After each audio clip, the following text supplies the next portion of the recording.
Binanata ni Vice President Jejomar Binay ang Liberal Party dahil sa umunoy paninira nito sa mga pambato ng United Nationalist Alliance. Muli namang nagpatama sa isang lokal na kandidato si Pangulong Aquino sa kampanya ng Team Pinoy sa Laguna. Saksi si Teresa Andrada. Sayang naman kung babaliwala ang lahat ng ating pinagsumikapan, di po ba? Ang tanong ko po sa mga taga-Laguna, itatayaan niyo ba ang inyong kinabukasan sa isang asong aksaya? Matapos patutsadahan kahapon ng isang opisyal ng gobyerno na tubong Cavite, nagpasaring naman kanina ang Pangulo sa isang opisyal ng Laguna nang ikampanya roon ang ilang senatorial bet ng Team Pinoy. Ang tila pinatatamaan ngayon ng presidente, si Laguna Governor E.R. Ejercito na minsan ang gumanap bilang si Asyong Salonga sa pelikula. Ayon sa Pangulo, kaduda-duda raw ang posisyon ng di niya pinangalan ng politiko sa dredging project sa Laguna de Bay. Sabi ng presidente, late umanong dumating sa pulong noon sa Malacanang ang naturang politiko, pero nagawa pa raw kontrahin ang napagkasunduan ng mayorya na ibasura na ang proyekto. Sa isang panayam sa telepono, sinabi ni Ejercito na ang presidente umano at hindi ang provincial government ang may otoridad sa dredging project sa Laguna de Bay.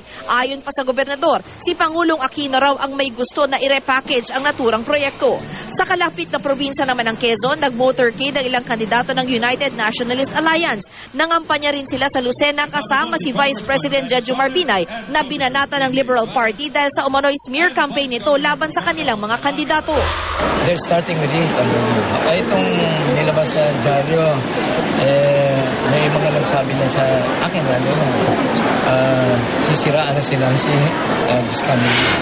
Hindi naman daw papansinin ng Liberal Party ang umano'y malisyoso at walang basihang aligasyon ng una. At sa halip ay nakatutok daw sila sa sarili nilang kampanya. Kasama rin sa kampanya ng una si Quezon Representative Danilo Suarez.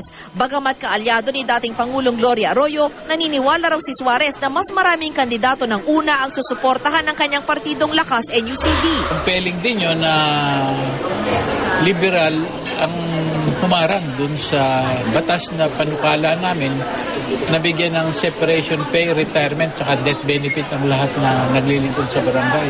Sa Butuan City naman ang kampanya ang independent candidate na si retired Police Major General Ramon Montaño.